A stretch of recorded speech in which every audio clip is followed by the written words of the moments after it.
거룩하신 주일에 하나님의 말씀을 묵상하기 위해서 성전에 찾아 나온 주의 백성들을 축복하시고 이 시간 전해주시는 귀한 말씀을 통해 더 기도할 수 있는 아름다운 신앙을 고백하는 저희들 되게 하옵소서. 거룩하신 예수님의 이름으로 기도 올리옵나이다. 아멘. 할렐루야. 아멘. 오늘 또 예배 자리에 나오신 여러분들에게 부활하신 우리 주님의 사랑과 은혜가 충만하게 임할 수 있기를 주님의 이름으로 기원합니다. 아멘. 저는 사순절을 시작하면서 성경에 나타난 인물들 가운데 정말 기도하는 사람들을, 그 내용들을 우리가 같이 살펴보면서 과연 우리는 지금 이 시대에 옛날 성경에 기도했던 인물들처럼 어떻게 기도해야 하나님께서 우리의 기도를 응답해 주실까, 이 부분에 대한 말씀들을 계속해서 전해왔습니다. 오늘 또 대표적인 구약의 선지자 중에 한 사람이었던 느헤미야에 관한 이야기를 우리가 같이 묵상하시면서 과연 느헤미야의 기도는 어떤 기도였고, 그리고 느헤미야의 기도를 통해서 우리가 알아야 할 것이 무엇인가 하는 것들을 다시 한번 저와 여러분들이 교훈을 삼으시면서 느헤미야처럼 국가를 위해서, 또 교회를 위해서, 성전을 위해서, 또 백성들을 위해서 기도할 수 있는 그런 아름다운 믿음을 소유하는 저와 여러분들이 되어지기를 주님의 이름으로 기원합니다. 아멘. 우리가 성경에 보면 느헤미야는 세 가지의 생각에 사로잡힌 인물이었던 것을 우리가 알 수가 있어요. 첫 번째는 오로지 그의 머릿속에는 하나님에 대한 생각으로 가득 찼습니다. 두 번째는 조국에 대한 생각으로 가득 찬 사람입니다.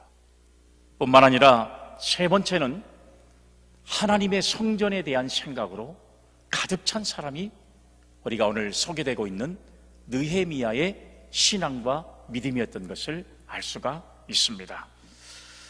혹시 여러분들은 지금 어떤 생각에 사로잡히고, 지금 오늘 이 시간 예배하면서 여러분들은 도대체 어떤 기도의 생각을 하고 계십니까? 그리고 여러분들의 마음은 어떤 마음이신지를 한번 생각해 보세요. 혹시 여러분들 가운데 기도의 제목을 잡고 있는 가운데 급한 기도의 제목들이 여러분들에게 있으신지 모르겠어요. 그러면 기도하면 됩니다.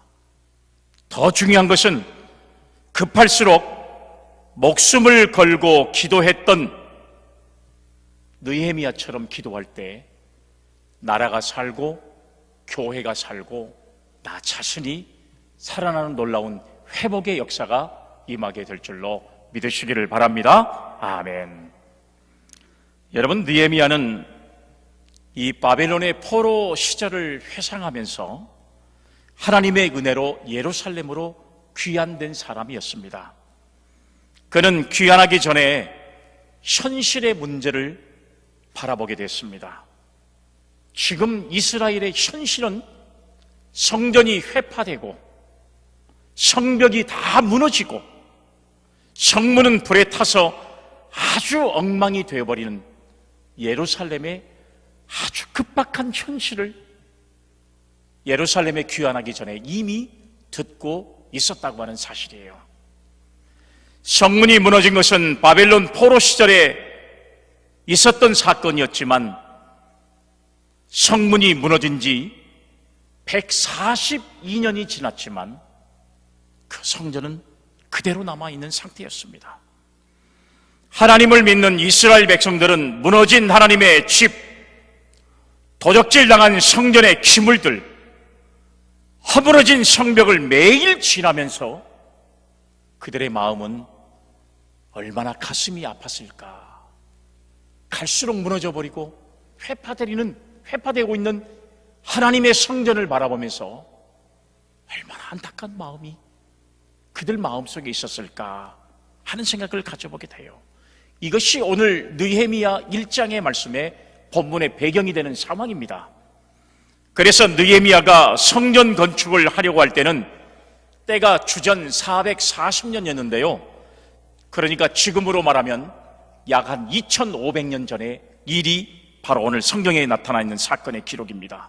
이 사건을 통해서 오늘 여러분, 지금 저와 여러분들이 당면하고 있는 오늘의 한국교회의 문제, 또 우리가 마주치고 있는 우리나라의 현실 뿐만 아니라 우리 교회가 직면하고 있는 우리 교회의 문제 뿐만 아니라 여러분, 우리 자신들의 신앙의 문제, 이런 문제까지도 다시 한번 우리가 이 말씀을 통해서 깨달아야 되는 아주 중요한 말씀이 오늘 이 시대에 주는 느헤미야의 말씀이 아닌가 하는 생각을 가져보게 됩니다.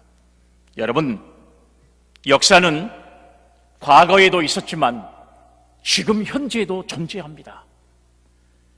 과거와 현재만 존재하는 게 아니라 역사는 먼 미래까지도 존재한다는 사실을 우리는 반드시 기억하면서 2500년 전에 벌어진 느헤미야의 사건을 우리가 바라보면서 오늘 한국교회를 섬기고 있는 저와 여러분들의 오늘 여러분 기도의 제목들, 상황들이 어떤 모습인가를 다시 한번 이 말씀을 통해서 깨닫고 저와 여러분들이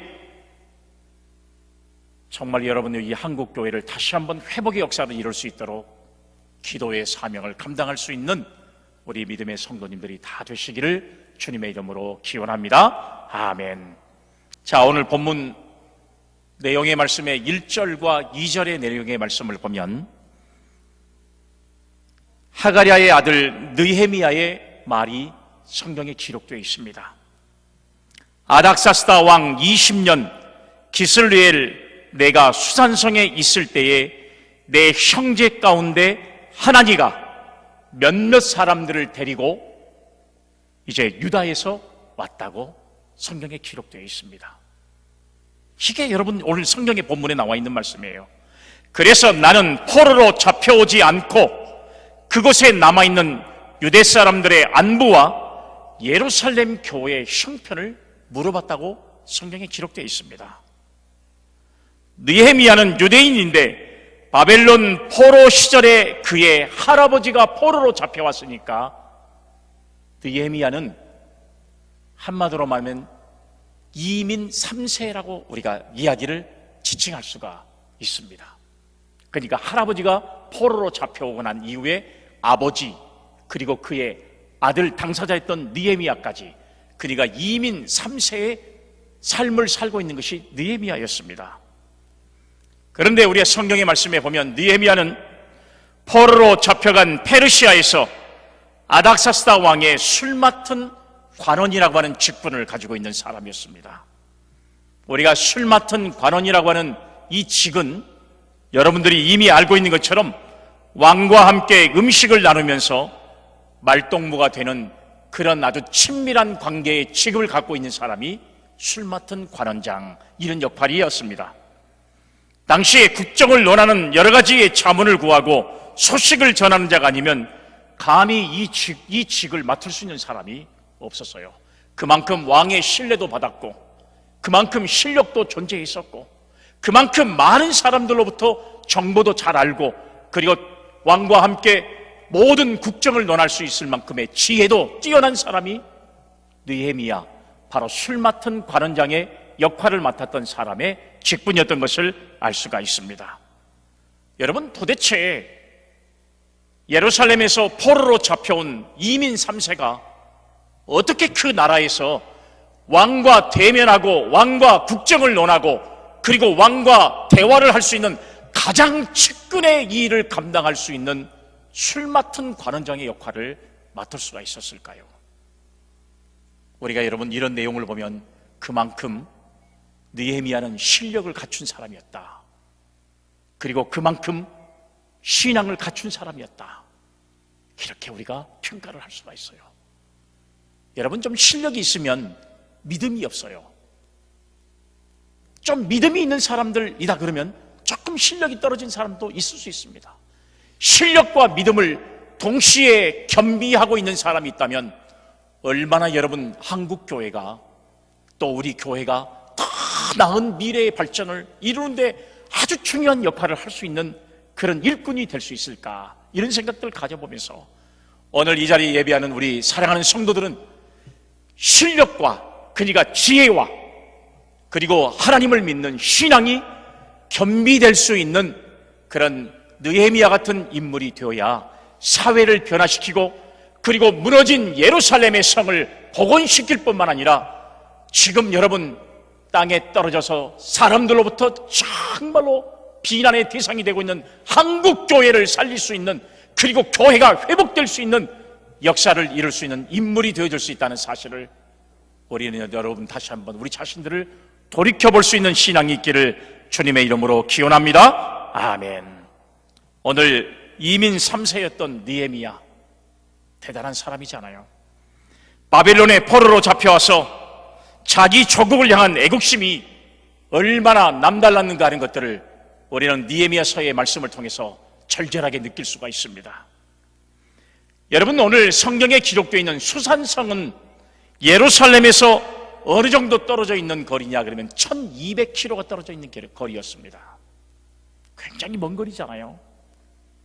그렇게 멀리 떨어져 있는 예루살렘과는 1200km가 떨어진 곳에 살고 있는 수상궁에 살고 있는 느헤미야였지만은 마음속에는 항상 조국에 대한 생각, 무너진 성벽을 어떻게 하면 구축할 수 있을까?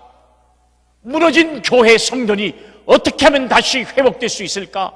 이런 생각에 온통 사로잡혀 있었던 사람이 오늘 성경에 소개되고 있는 느헤미야였던 것을 우리는 알 수가 있습니다.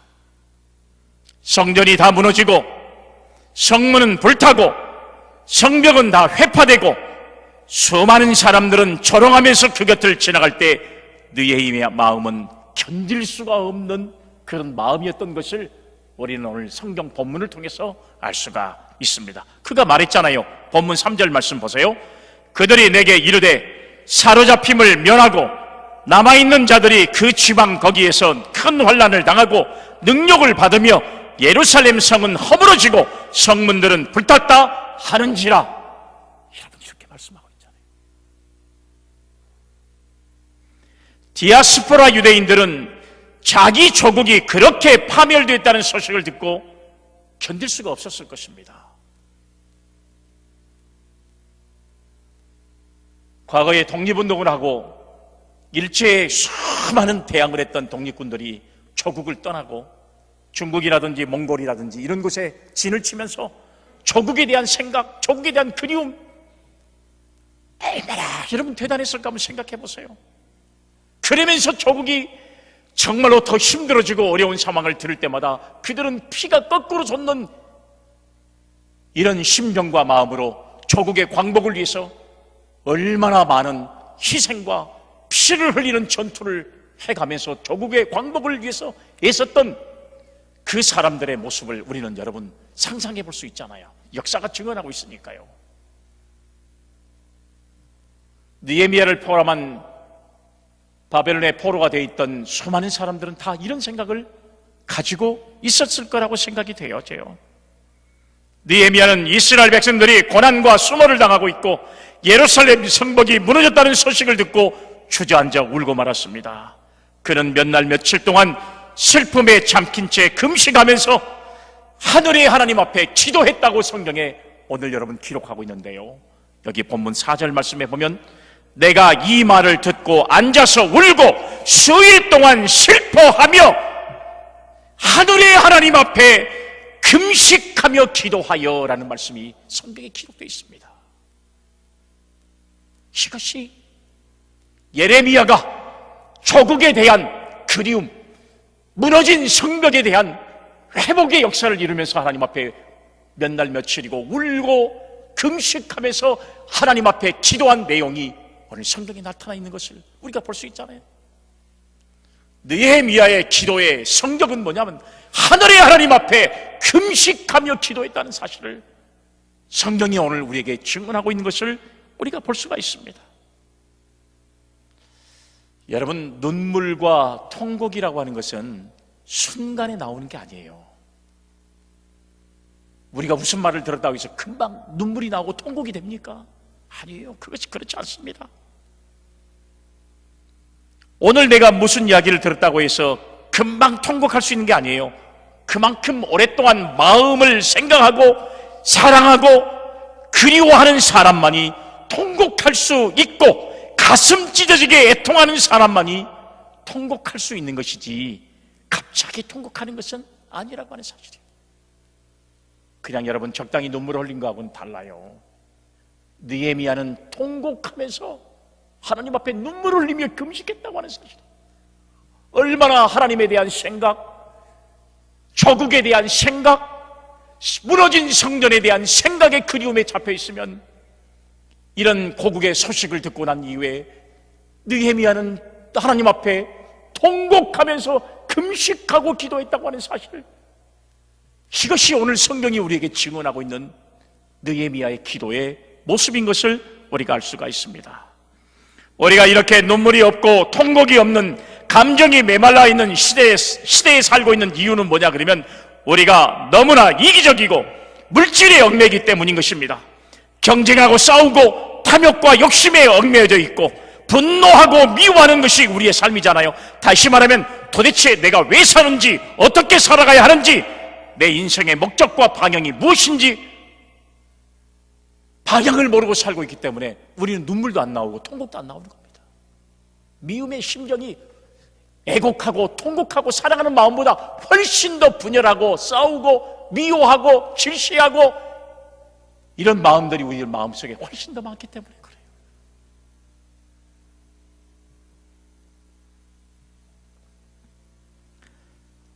성전이 파괴된 이후에 이스라엘 백성이 3차 귀환을 했는데요, 1차 귀환 때 성전을 재건하고자 하는 운동이 일어났습니다. 그런데 실패하고 말아요. 왜 그런 줄 아세요? 하나님의 일은 항상 사탄의 역사가 나타나게 돼 있어요. 하나님의 일을 방해하는 사람들 때문에 그래요. 하나님의 성전을 복원하기 위해서 느헤미야는 멀리 떨어진 1200km 떨어진 이 머나먼 길을 찾아와서 성전을 회복시키려고 하는 마음, 그 일념의 마음, 무너진 이 이스라엘 이 성전을 회복하고자 하는 그 마음이 있었지만, 하나님의 성전을 세우는데 반대하는 무리들 때문에 결국은 그 일을 이루지를 못했다고 하는 사실이에요. 성전을 재건하려는 이들은 모함하는 사람들이 일어났고 왕에게 편지를 써서 결국 성전 건축이 중단되고 말았습니다. 이스라엘 성벽과 성문이 무너진 지 벌써 140년이 지난 그런 상황이었습니다. 이방인은 수없이 쳐들어왔고 약탈을 당했고 성벽과 성벽은 날이 갈수록 더 피폐해져가는 상황이 전개되고 있었습니다. 이 소식을 들은 느헤미야가 통곡하지 않을 수밖에 없었던 사실, 통곡할 수밖에 없었던 사실. 만약에 자기 민족을 마음에 두지 않고 자기가 살고 있는 현실에 만족했다면 이렇게 통곡할 수 있겠습니까? 그리고 금식할 이유도 없었을 거예요. 그러나 이민 3세였지만 느헤미야는 조국에 대한 생각, 그리고 성전에 대한 생각, 하나님의 성전이 더 이상 회파돼서는 안 되겠다는 생각, 이런 생각에 사로잡혀 있었기 때문에 오로지 느헤미야는 이 소식을 듣고 통곡할 수밖에 없고 금식할 수밖에 없는 이런 환경이 그에게 있었다고 하는 사실이에요. 그러나 느헤미야 마음속에는 하나님에 대한 생각, 조국에 대한 생각, 성전에 대한 생각이 가득 차 있었는데요, 밥을 먹을 때나 잠을 잘 때나 높은 자리에 올라갈 때나 그 생각을 버려본 적이 없다고 하는 사실이에요. 자기는 아무런 어려움이 없는 시대에 살고 있잖아요. 술 맡은 관원장으로 임금과 대화를 나누는 상대, 감히 누가 그를 넘볼 수 없는 자리에 있는 이 느헤미야는 자기의 생각이 거기에만 사로잡혔다면 아무런 문제가 되지 않습니다. 자기의 안위를 위해서는 충분히 행복하게 살아갈 수 있어요. 명예 있지, 돈 있지, 미래 있지, 무슨 상황이 있겠습니까? 그렇지만 느헤미야는 하나님에 대한 생각이 떠나지 않았던 사람이기 때문에 하나님께서 세우신 민족 이스라엘을 생각할 수밖에 없었고, 자기 조국에 대한 생각이 사로잡힌 느헤미야는 이렇게 통곡하면서 금식하여 하나님 앞에 기도할 수밖에 없었던 사실들을 성경이 오늘 우리에게 증언하고 있잖아요. 이렇게 느헤미야 그의 마음속에는 조국에 대한 불타는 마음이 있었습니다. 아마 그것은 우리 선조들이 나라를 빼앗기고 나라를 찾기 위해서 애썼던 모습과 뭐가 다를 수 있겠습니까, 여러분? 그만큼 나라에 대한 생각이 사로잡혀 있었기 때문에 가능할 수 있었던 거 아니겠습니까? 오늘날 우리나라의 불행은 자기의 뜻을 관철시키기 위해서 너무나도 많은 자기 이기주의가 판치고 있는 세상입니다. 지금 여러분 청와대 앞에 가보면 어떤 것을 요구하면서, 물론 여러분 정말 그들의 애절한 사연을 듣지 말자는 이야기가 아닙니다. 지금 대한민국은 데모공화국이라기도 하죠. 자기들의 뜻을 관철해달라고 무조건 데모하고 길들을 가로막고 자기들의 뜻이 관철되기를 바라는, 정말 여러분 그 앞을 지나다 보면 정말 안타까운 마음, 데모하는 사람들의 마음, 안타까운 마음, 그럴 수밖에 없는 그들의 마음이 안타까운 마음, 우리나라 현실을 바라볼 때 안타까운 마음, 이런 것들이 얼마나 교차된지 몰라요. 정말 이렇게 데모하는 사람은 많지만 이념은 있지만 진정으로 조국을 생각하고 조국을 위해서 정말 기도하고 통곡하고 금식하는 사람은 단 한 사람도 찾아볼 수가 없어요. 1980년도에 여의도 광장에서 100만이 금식하며 기도했던 한국교회의 모습은 어느 한 구석에도 찾아볼 수가 없는 것이 현실입니다. 그렇지, 자기의 욕심을 위해서 싸우고 자기의 욕심을 위해서 하나님을 이용하고 이런 사람들만이 존재하고 있는 세상이 지금 우리의 현실 아닙니까? 현실 아닙니까? 어지러운 시국 앞에 분노하는 사람은 많지만 진짜 나라를 사랑하고 나라를 위해서 목숨을 바치고 나라를 위해서 눈물을 흘리는 사람을 우리는 여러분 어디서 찾아볼 수 있어요? 여러분들이 교회 와서 기도할 때 눈물을 흘릴 때 나라를 위해서, 나라와 민족을 위해서, 전 세계를 위해서, 아까 기도한 것처럼 미얀마를 위해서, 지금도 고통받고 있는 사람들을 위해서 우리가 눈물로 기도해 봤습니까? 그런 적 없어요. 죄송하지만 그런 적 없어요. 그렇지, 내 욕심만을 위해서, 그저 내 미래만을 위해서, 내 자식이 잘 되기만을 위해서, 내 자식이 병 낫기만을 위해서, 내 자식이 성공하기만을 위해서, 나 자신이 건강해지기만을 위해서 우리가 그렇게 기도해 왔잖아요. 현실 아닙니까? 현실. 어디 여러분 우리 기독교의 세계관을 가지고 나라와 민족을 위해서, 전 세계 평화를 위해서 기도해 본 적이 얼마나 있어요? 우리는 오늘 사랑하는 여러분, 느헤미야를 통해서 진짜 하늘의 하나님 위에 하나님 앞에 금식하며 기도하는 그런 신앙과 믿음의 신앙을 가진 사람이 있어야만 한국교회는 회복할 수 있다는 사실을 우리는 꼭 기억할 수 있기를 주의 이름으로 축복합니다. 아멘. 그러면 이러한 현실에서 느헤미야는 기도하는 사람이 없고 기도의 모범을 보였는데요, 그의 기도는 우리에게 어떤 교훈을 줄까요? 여기 말씀의 첫 번째로 보니까 급할수록 기도해라는 겁니다. 사랑하는 여러분, 급하신 분이 있습니까? 기도하세요. 급할수록 가장 먼저 중요한 것은 기도하는 것밖에 없어요. 본문 4절 말씀, 내가 이 말을 듣고 앉아서 울고 수일 동안 슬퍼하며 하늘의 하나님 앞에 금식하며 기도하여 아멘, 이 말씀이 있습니다. 느헤미야는 울면서 하나님 앞에 나갔어요. 아닥사스당 20년 기슬리엘은, 여기서 말한 기슬리엘은요 11월과 12월을 말하는 거예요. 느헤미야가 이 소식을 들은 것이 11월과 12월 사이였는데 그는 기도의 응답이 올 때까지 행동하지 않았습니다. 기도하고 응답을 받은 것이 바로 언제였냐? 성경에 보니까 니산월이었다고 그랬어요. 니산월. 여기 말씀에 느헤미야 2장에 가면 2장 1절의 말씀에 니산월에 기도의 응답이 이루어집니다. 그러면 기스르리엘은 11월과 12월 사이인데 니산월은 언제냐? 3월과 4월입니다. 그러니까 느헤미야는 하나님 앞에 금식하면서 기도하고 기도의 응답을 받은 것이 4개월 후였습니다. 4개월 동안을 기도했어요. 4개월 동안을. 느헤미야가 기도했던 기도의 첫 번째 특징이 바로 여기에 있는데요, 그는 문제가 생겼을 때 사람들을 만나지 않았습니다. 하나님 앞에 나가서 기도했다고 하는 사실이에요. 그리고 오늘 성경에 보니까 울면서 통곡하면서 하나님 앞에 그 슬픔을 가진 채 기도했습니다. 그렇지만 하나님의 응답은 가져오지 못했어요. 그리고 울면서 통곡하자 했지만 도대체 응답은 기대할 수가 없었습니다. 그리고 또 기도했습니다. 또 통곡했습니다. 또 금식했습니다. 4개월이 지나서 올 수도 있고, 하나님의 응답은 40개월이 지나서 올 수도 있고, 아니 4년이 지나서 하나님의 응답은 올 수도 있는 그런 상황이었습니다. 하나님의 응답은 즉시 오지 않았다는 사실이에요.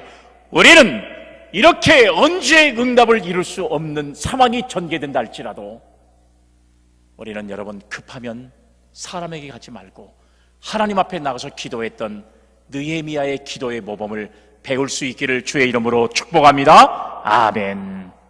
사람은 급하면 나를 도와줄 사람을 먼저 찾아갑니다. 이게 사람의 삶이요.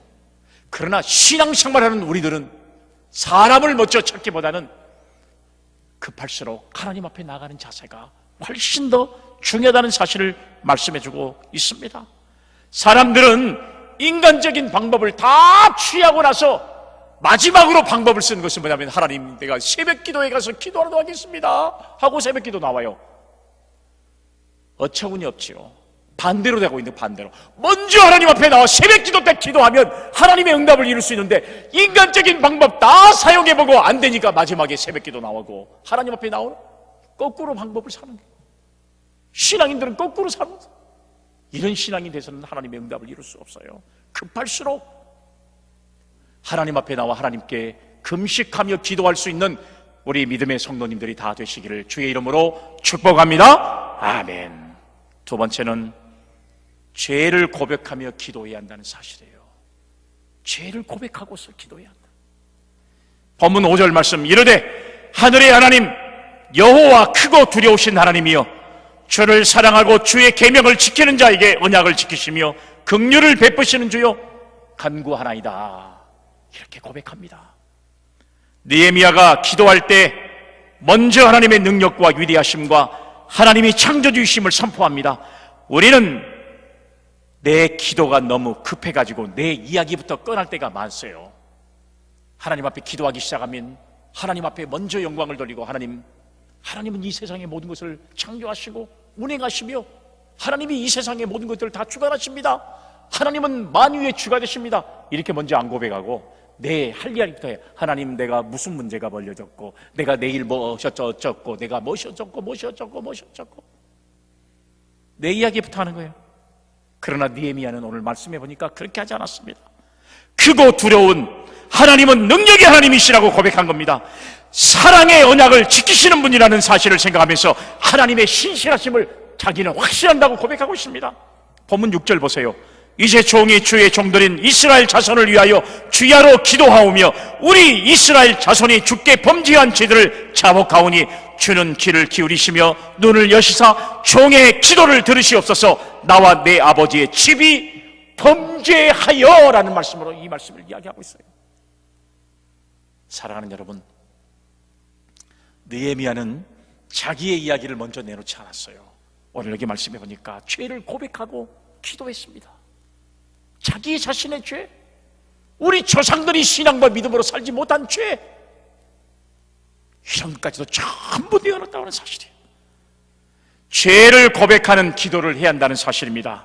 우리는 급하면 급한 이야기를 먼저 하지 자기를 돌아보지 않습니다. 내가 무엇을 잘못했는지, 우리 민족이 무엇을 잘못했는지, 원인은 무엇인지를 하나님 앞에 먼저 찾는 것이 진짜 신앙인의 도리고, 그것이 기도의 응답을 이룰 수 있는 가장 빠른 방법인 줄로 믿으시기를 바랍니다. 아멘.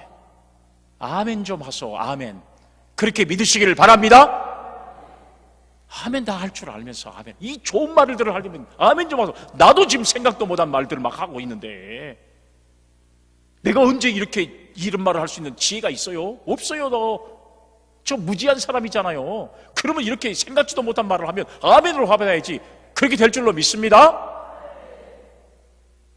이제 마음에 드네. 사랑하는 여러분, 느헤미야는 이렇게 기도했다는 사실이에요. 이렇게 기도했어요. 본문의 7절 말씀을 보세요. 주를 향하여 크게 악을 행하여 주께서 주의 종 모세에게 명령하신 계명과 율례와 규례를 지키지 아니하였나이다. 우리 조상이 모세가 말씀해 주신 그 하나님의 법도와 규례를 지키지 못해서 이렇게 엄청난 어려움을 당하는 줄을 우리는 알고 있습니다. 하나님, 우리 조상의 죄를 용서해 주시옵소서. 이렇게 금식하고 기도했다는 사실을 성경이 말씀해 주고 있잖아요. 여러분이 현실적으로 당하는 문제가 조상의 죄 때문일 수도 있습니다. 그러나 여러분들이 대신 중보 기도를 해야 된다는 사실이에요. 우리 신앙의 선배들이 정말 여러분 바른 양심과 신앙을 가지고 교회를 이끌어오지 못했고 교회를 섬기지 못했던 우리 신앙의 선배들도 있습니다. 정말로 목숨을 버리기까지 하나님을 배반하지 않고 끝까지 신앙을 지켰던 그런 신앙의 선배들이 있는가 반면에 노예를 팔아먹고 총회를 팔아먹고 교회를 팔아먹는, 그래서 하나님을 팔아먹는 신앙의 양심도 없이 살아가는, 지금도 서로 간에 이간질하고 싸움을 붙여서 어떤 이득을 취하려고 하는 이런 사람들이 많아지고 있는, 비신앙적인 사람들이 판을 치고 있는 이 시대를 할지라도 우리는 사랑하는 여러분, 그들을 위해서 중보기도 해야 됩니다. 중보기도 해야 돼요. 우리 조상이 지은 죄를 용서해달라고 기도했던 느헤미야의 기도가 우리는 나의 것만, 내 것만 해결해 주기를 바라고 나의 중심적으로 기도하기를 바랬던 우리 기도와는 차이가 있는 기도를 드렸던 것을 우리는 성경을 통해서 알 수가 있지 않습니까? 사랑하는 여러분, 우리는 우리 자신들의 죄를 철저히 회개하고 기도할 때 하나님의 응답을 이룰 수 있는 느헤미야의 기도의 아름다움을 다 누릴 수 있는 저와 여러분들이 될 줄로 믿으시기를 바랍니다. 아멘. 세 번째, 마지막은요, 순종하면 회복시켜 준다는 사실이에요. 순종하면 회복시켜 주십니다. 오늘 본문의 말씀 8절과 9절의 말씀을 보면 옛적에 주께서 주의 종 모세에게 명령하여 이르시되 만일 너희가 범죄하면 내가 너희를 여러 나라 가운데 흩을 것이요 만일 내게로 돌아와 내 계명을 지켜 행하면 너희 쫓긴 자가 하늘 끝에 있을지라도 내가 거기서부터 그들을 모아 내 이름을 두려고 택한 곳에 돌아오게 하리라 하신 말씀을 이제 청하건대 기억하옵소서. 사랑하는 여러분, 느헤미야는 이렇게 신앙적인 사람이에요. 느헤미야는 하나님의 약속을 회상하는 기도를 드렸습니다. 이거 하나님께서 약속하신 말씀이거든요. 하나님 약속했지 않습니까? 회복시킨다고 했지 않았습니까? 우리 하나님의 말씀에 따라 계명을 지키고 그 명령에 따라 순종하겠습니다. 하나님 앞에 하나님이 했던 약속들을 다시 상기시키는 기도를 했다는 사실이에요. 느헤미야의 기도의 요점은 우리 조상들의 죄악, 우리의 죄악 때문에 우리가 바벨론의 포로로 잡혀가서 70년 동안 죽을 고생을 하고 수모를 겪었지만 이제라도 순종하고 회개하면 하나님이 우리를 하늘 끝에 있을지라도 모두 불러 모아 주시겠다는 하나님의 약속을 기억하시옵소서 하고 하나님 앞에 기도하면서 금식하면서 상기시키고 있는 겁니다. 하나님 기억하시죠? 우리를 다시 순종하면 회복시켜 준다는 거 사실 기억하시죠? 느헤미야는 그 약속을 믿고 의지하면서 하나님 앞에 나간 겁니다. 이게 기도하는 사람의 자세예요. 믿으십니까? 아멘. 이게 기도하는 사람의 자세예요. 하나님께 기도할 때 하나님의 약점이 있습니다. 기도하는 사람 앞에 하나님은 약점이 있어요. 하나님이 조금도 부족함이 없는 분이거든요. 그런데 하나님 앞에 약점이 있어요. 그 약점을 우리는 알아야 된다는 사실이에요. 하나님이 가지고 있는 약점이 뭐예요? 하나님이 사랑하는 사람이 끝까지 외치고 간구하는 기도에 대해서 모두가 다 들어주신다는 약점을 하나님이 가지고 계십니다. 할렐루야! 아멘. 하나님은 하나님 앞에 끝까지 기도하고 간구하는 성도의 기도를 외면하지 않습니다. 이런 약점을 하나님이 가지고 계신다는 사실이에요. 그 약점을 붙잡고 하나님 살려주신다고 하지 않았습니까? 하나님 구원해 주신다고 하지 않았습니까? 하나님 그 약속을 잊지 마시옵소서. 기도했던 느헤미야는 기도의 응답을 받은 줄로 믿으시기를 바랍니다. 아멘. 본문 말씀 한번 보세요. 10절 말씀을 볼까요? 느헤미야는 매를 좀 맞더라도 순종을 안 하면 흩어지고 순종하면 다시 모아주신다는 말씀을 붙들고 있었습니다. 10절 보세요. 이들은 주께서 일찍이 큰 권능과 강한 손으로 구속하신 주의 종들이요 주의 백성입니다. 이들이 아무리 잘못했어도 회개하고 돌아오면 그 죄를 묻지 않고 감싸주시는 부모의 심정 같은 분이 하나님이신 줄로 나는 확신합니다 하고 기도한 겁니다. 하나님은 이런 사람에게 약해져 버려요. 기도의 응답을 주실 수밖에 없다는 거예요. 여러분 11절 말씀 보세요. 11절 말씀. 주여 구하오니 귀를 기울이사 종의 기도와 주의 이름을 경외하기를 기뻐하는 종들의 기도를 들으시고 오늘 종이 형통하여 이 사람들 앞에서 은혜를 입게 하옵소서 하였나니 그때에 내가 왕의 술관원이 되었느니라. 아멘. 사랑하는 여러분, 느헤미야가 주의 은총을 요구합니다. 느헤미야는 목숨을 걸고 하는 기도의 은혜를 베풀어 주시옵소서. 우리 가정에 은혜를 베풀어 주시옵소서. 지나간 나의 삶을 회개하니 은혜를 베풀어 주옵소서. 민족이 하나님 앞에 말씀을 순종하지 못했던 죄악을 용서해 달라고 4개월 동안이나 기도했습니다. 4개월을 기도했어요.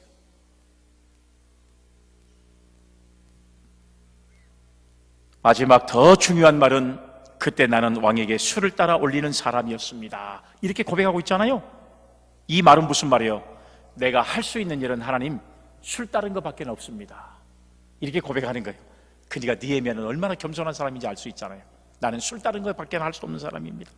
좀 더 깊이 해석하면 왕의 마음을 변화시켜 주셔서 나로 하여금 이스라엘로 돌아가서 성벽을 다시 쌓을 수 있도록 하나님 왕의 마음도 돌려주세요. 할렐루야.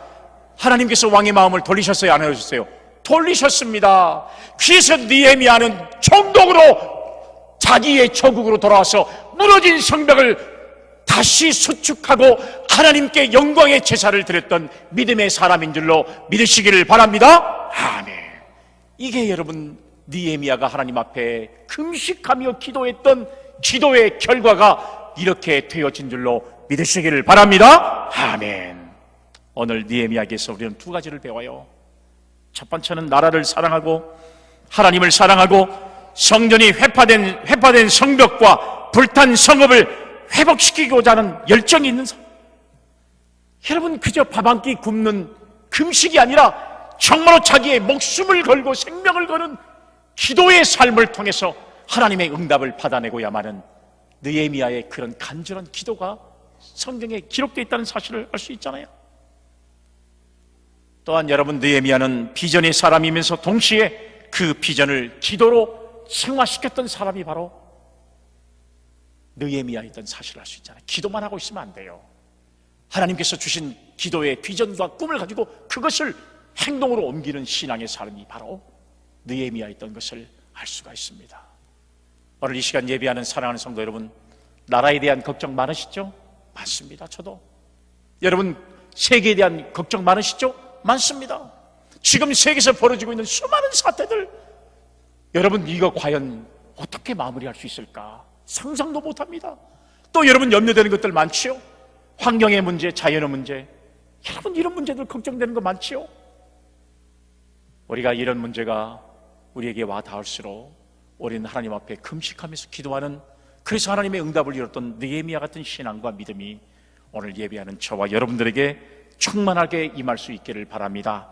그때에 여러분이 살고 하나님의 교회가 살고 그리고 국가가 살고 더 나아가서는 세계가 사는 지름길이 된다는 사실을 믿고 우리는 하나님 앞에 금식하며 기도할 수 있는 성도들이 다 되시기를 주의 이름으로 축복합니다. 아멘. 거룩하신 하나님, 느헤미야의 기도처럼 우리가 하나님 앞에 금식하며 기도함으로 우리의 한국교회가 다시 한번 살아나게 하시며 회복되게 하시며 또 이 나라 민족이 다시 회복되게 역사하게 뿐만 아니라 전 세계가 회복되는 역사를 이룰 수 있는 은혜를 허락해 주옵소서. 거룩하신 예수님의 이름으로 기도 올리옵나이다. 아멘.